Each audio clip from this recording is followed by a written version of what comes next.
Welcome to Love Lies Chronicles. Support the channel by liking, commenting, and subscribing. I promise even more interesting stories. I don't even remember when it started, honestly. You don't notice rot until the smell becomes too strong to ignore. I guess that's the perfect metaphor for my marriage. At some point, something started to rot. Maybe her affection. Maybe my self-respect. Maybe both. Her name is Alina. We've been married for 6 years, together for 8. I used to think we were rock solid. Not flashy, not the couple who posts photos from Bali every month or fake giggles on Instagram, but real. Steady. I thought that counted for something. But over the last year, I started to feel like an intruder in my own marriage. You know that feeling you get when you're interrupting someone's private moment? That's how I felt every time I walked into a room she was in. Like I'd broken some invisible rule by just existing. And it wasn't just in my head. I know what emotional distance feels like. The subtle pull away when I tried to hug her. The sighs when I asked how her day went. The way her phone became an extension of her body. Always clutched, always tilted just a little away from me. Still, I tried. I'm not a quitter. I planned date nights, cleaned the house on weekends, brought home little things I thought would make her smile. Croissants from that overpriced place she used to love, new candles in her favorite scent, even that book she once mentioned in passing during an ad break. Each time, I got the same reaction. A soft thanks and eyes that didn't quite meet mine. She wasn't cruel. That was the worst part. If she'd screamed at me or cheated outright, maybe I would have found my spine sooner. But no, she kept it subtle. Just cold enough to make me feel unwanted, but warm enough to keep me guessing. That's the trick, isn't it? You don't have to break someone's heart. Just leave them standing in the doorway forever, waiting for the welcome that never comes. I noticed her makeup changed first. Used to be, she only wore her red lipstick and curled her hair for events. Now, it was her daily uniform.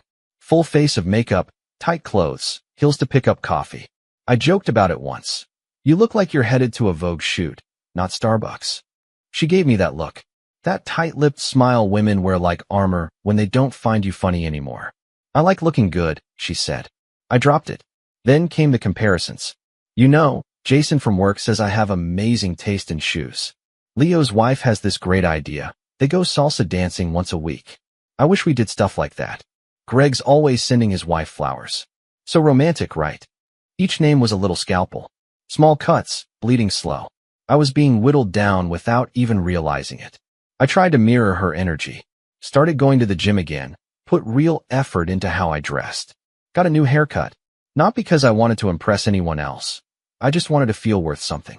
And for a brief moment, I thought it was working. One night, we went to a friend's birthday party and she actually laughed at something I said. That laugh used to be my favorite sound in the world. But then, the car ride home. You were trying a little too hard tonight, she said, scrolling through her phone. You don't need to compete with the younger guys. Just be yourself. Be myself. The guy she hadn't touched in 3 months. The guy she avoided eye contact with at dinner. Right.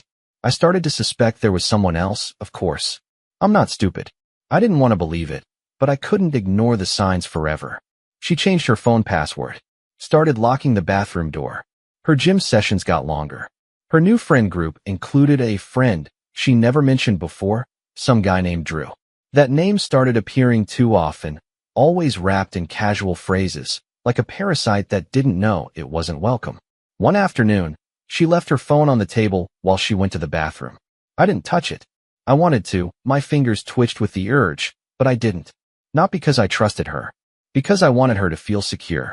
Because I wanted her to drop her guard long enough for me to see the truth in the open. And maybe, just maybe, because I was scared of what I'd find. You see, she wasn't just pulling away. She was playing a game. A sick little power game where she'd dangle affection like a treat above a dog's nose, just to see how high he'd jump. She wanted me to beg, to chase, to crumble. And I did for a while. I chased her shadow, begged for scraps, tried to fix what I didn't break. But something changed the day I saw her smirk when I canceled a night out with my friends just because she mentioned, not even asked, that she felt a little off that night. I stayed home, made her tea, rubbed her shoulders, and she gave me a look like I'd done exactly what she expected. Not surprised, not touched, just satisfied. Like the puppeteer had gotten the strings just right. That's when I knew. I wasn't her husband anymore. I was a prop, a mirror for her to measure how powerful she still was. That night, I lay awake beside her, listening to her soft, even breathing.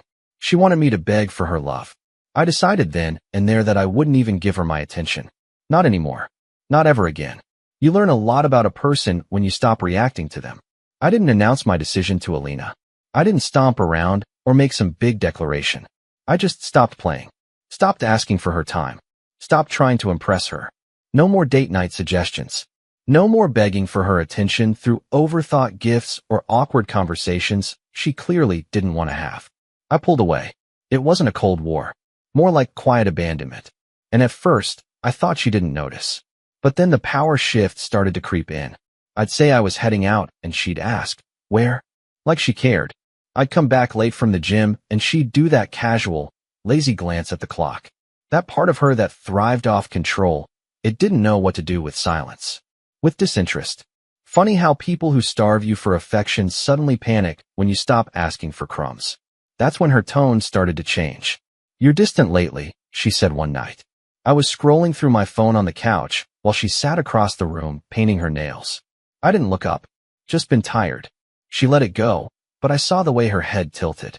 Like she was trying to read me and realized the pages weren't open anymore.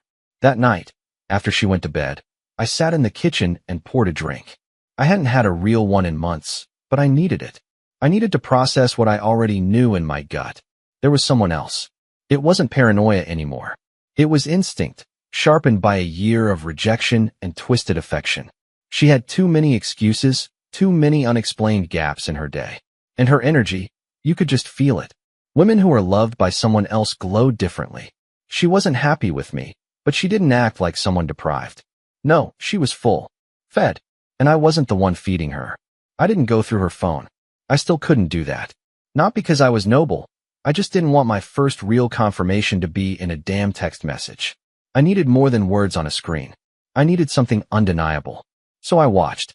I started paying attention to her routines, the outfits she chose, the extra spritz of perfume, the sudden excitement about going to the gym even on days she used to skip. Her gym bag became a purse of secrets. She guarded it like a vault.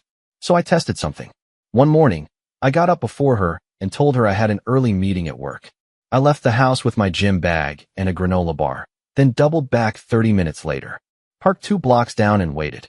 An hour later, I watched her leave the house, dressed to kill. And not for a spin class. Tight black leggings, white crop top, hair done, makeup light but noticeable. She didn't take the gym route. She took the opposite turn, toward the business district. She wasn't going to lift weights. She was going to meet someone. I didn't follow her, not that day. Instead, I waited until she got back, acting as normal as possible. She walked in all flushed and breathless, holding a smoothie she'd probably bought just to complete the gym lie. She pecked my cheek with that fake cheeriness she saved for social appearances. That was the moment I felt it, the last string snap. No anger, just confirmation. She was gone. Had been for a while. I'd just been pretending we were still married. Still, I needed names. I needed details. If not for revenge, then for clarity. And as luck would have it, the name revealed itself through a friend we used to hang out with as a couple. Samira. Samira and her fiancé used to join us for dinner every few months. We hadn't seen them in a while, but she texted me out of the blue one afternoon. "Hey, everything okay with you and Alina?" Just that. A single line. I played dumb. "Yeah, why?" She waited 10 minutes before replying. "Because I saw her last week with Drew. They were together at that rooftop bar downtown. And it didn't look platonic." Drew. That name again. "They friend," she mentioned casually. "The gym guy?" The one whose name always hung in the air too long when she said it. I didn't ask for a photo. I didn't need to. Samira's not the kind to make up drama. And if she was texting me, it meant she'd seen enough to feel guilty for staying quiet. Drew. Now it was real. Now it had a face. Now I could start dismantling everything. I didn't rage. I didn't cry. I just went upstairs and folded the laundry while Alina scrolled on her phone like nothing in the world was wrong. And that night, when she rolled over and casually laid her hand on my back, the first time in months, I felt nothing. Not warmth. Not anger. Just a dull disgust that she thought she still had that power over me. I whispered, "I'm going to bed early," and left her there alone in the dark. She wanted me to beg for her love? She was about to learn what silence feels like when you've got something to hide. And I was about to let her stew in it. The silence was the loudest thing in our house. It didn't start with anything dramatic, just little things. I stopped texting her when I was running late. I stopped asking if she wanted coffee when I was making mine. When she walked into a room, I didn't turn to greet her. I just kept scrolling or reading or pretending to be busy. And the more invisible I made her feel, the more erratic she became. She tried to keep the upper hand at first. Complimented me out of nowhere. Told me I looked good in that old black Henley I used to wear back when she actually cared what I looked like. I gave her a half smile and kept walking. Next, it was faux concern. You've been really distant lately. Is something going on at work? I shrugged. Nope. Oh, okay. She waited. I didn't ask her how her day went. I didn't throw the conversational lifeline she was used to. She stood there for a second too long before walking away, confused. I started spending more time out of the house. Some days I worked late even when I didn't have to. Other nights, I hit the gym twice, or sat in my car listening to music, or just walked around the block until I knew she'd be in bed pretending to be asleep. It wasn't that I didn't want to be around her. I just wanted her to feel the emptiness she'd created, the vacuum she left me living in. And God, it worked. She began hovering more, asking where I was going, suggesting we do things together again, things I had suggested for months and gotten silence for. Want to go out to dinner Saturday? She asked one evening, leaning on the doorframe of the kitchen. Maybe that Thai place you like? I didn't even look up from my laptop. I have plans. She blinked. With who? I just stared at her for a long moment and said, someone who actually listens when I talk. Her mouth opened slightly, then shut again. No comeback. No sarcasm. Just a flicker of real discomfort in her eyes for the first time in a long while. She hated not being able to read me, and I made damn sure she couldn't. I kept my movements fluid and unpredictable. I stopped updating our shared calendar, turned off my location sharing. When she questioned it, I said I was reclaiming some privacy. Her reaction was priceless. Suddenly, the woman who used to guard her phone like Fort Knox was accusing me of acting shady. Oh, the irony. Her paranoia started growing. One night she came home earlier than usual, and I could tell she was trying to catch me in something. She walked around the house too quickly, like she was expecting someone else to be there. Her tone was brittle when she asked, "Did you eat already?" "Yeah. Alone." I smiled faintly. Should I have waited? She didn't answer. Just stood there staring at me, like she couldn't figure out who I was anymore. I wasn't trying to make her jealous.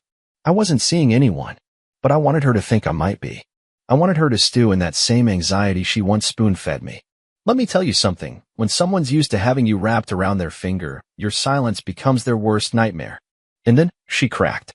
It was a Tuesday night. I came home from the gym later than usual. She was sitting on the couch, knees pulled to her chest, wine glass untouched on the table. The TV was on but muted.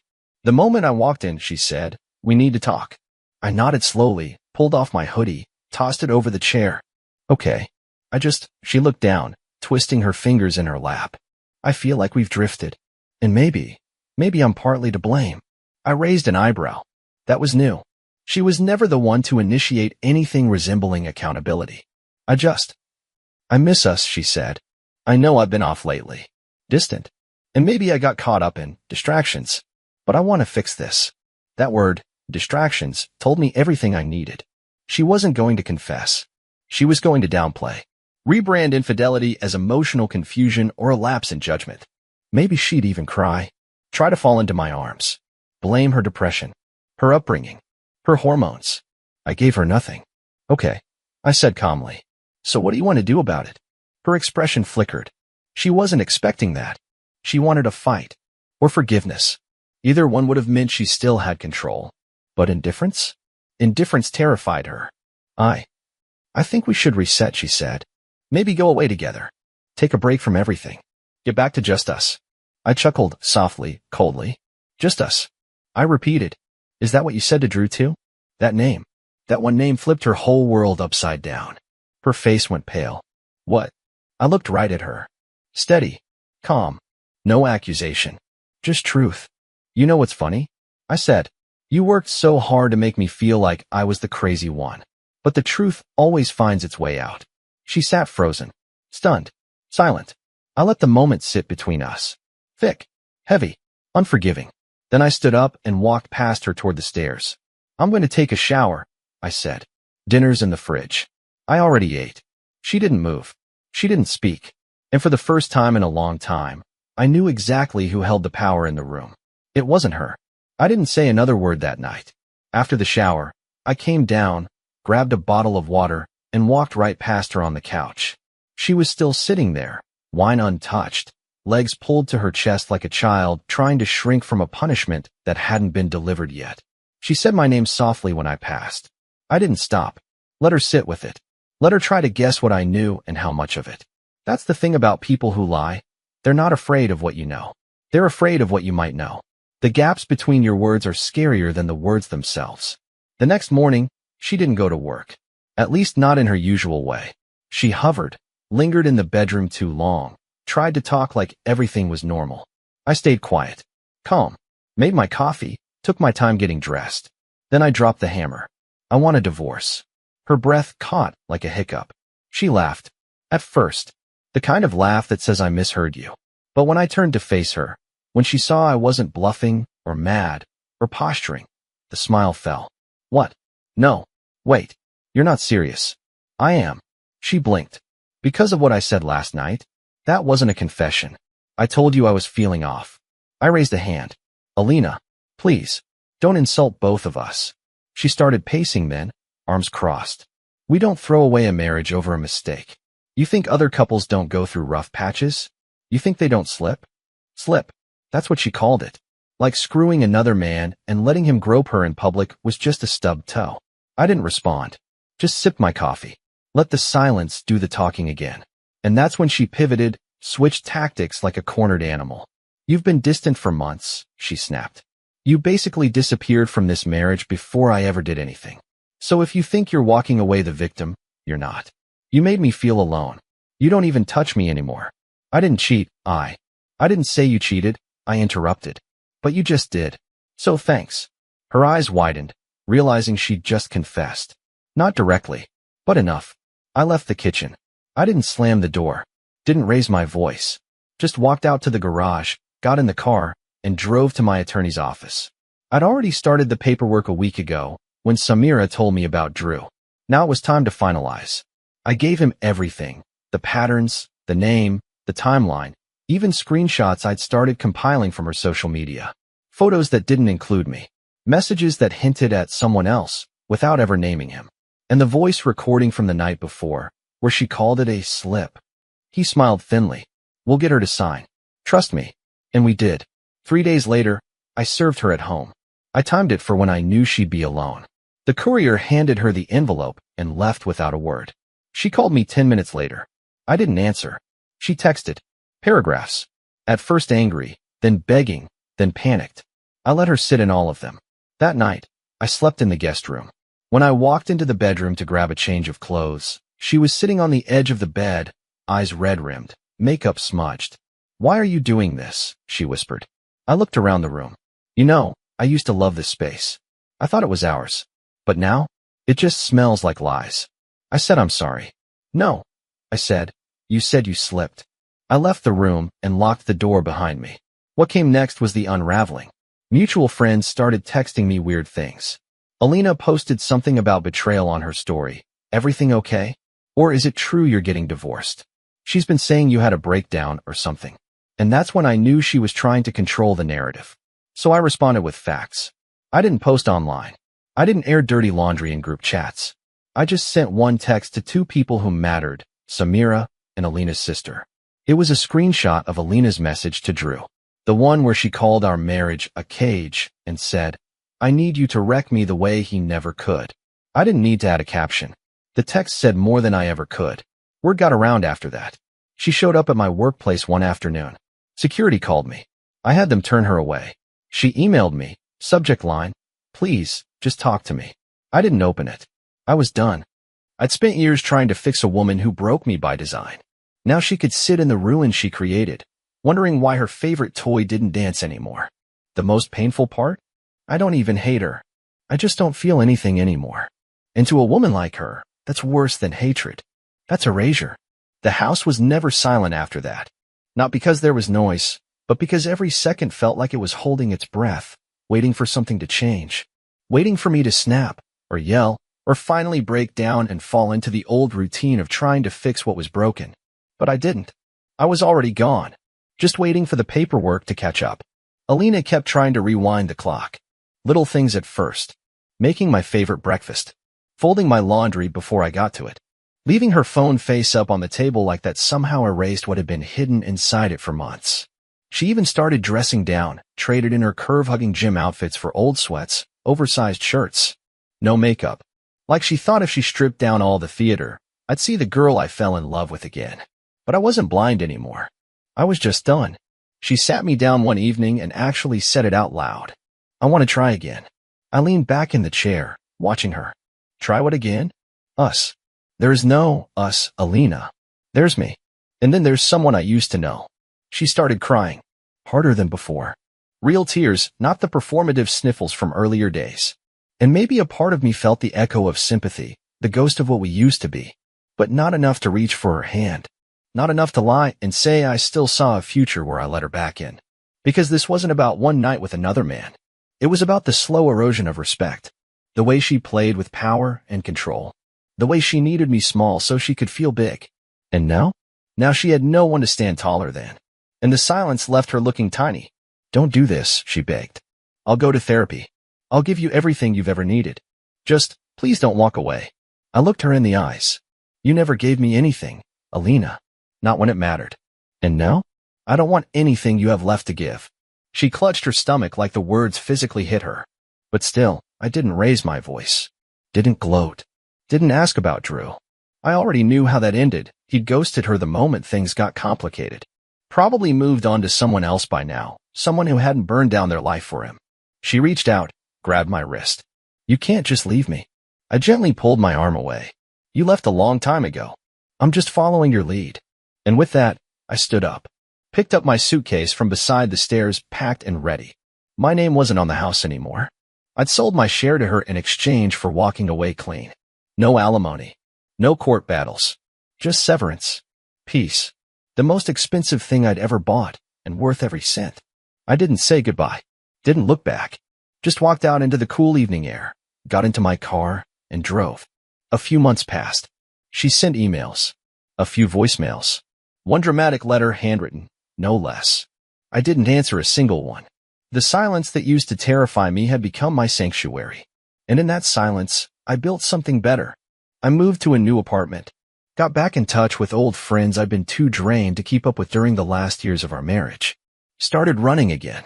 Sleeping well. Reading books without checking the clock every 10 minutes because I was dreading going back upstairs to a cold, distant partner. And then one night, maybe 6 months after I left, I ran into her. It was a random Tuesday. Grocery store. I was picking up a bottle of wine and some fresh bread. She turned the corner with a shopping cart and stopped dead in her tracks when she saw me. I almost didn't recognize her. The glow was gone. She looked hollow, not tragic, just faded, like someone who used to know how to draw attention and forgot what that felt like. She opened her mouth to say something. I nodded once, polite, quiet, and walked past her. That was it. Not a word exchanged. And I know that killed her more than any speech or insult ever could. Because she wanted me to beg, to cry, to chase. But I didn't give her the dignity of my pain. I gave her something far worse. Indifference. And now, long after the affair was over, I was finally free. Dear listeners, please share your thoughts in the comments, and do not forget to like, share, and subscribe to the channel.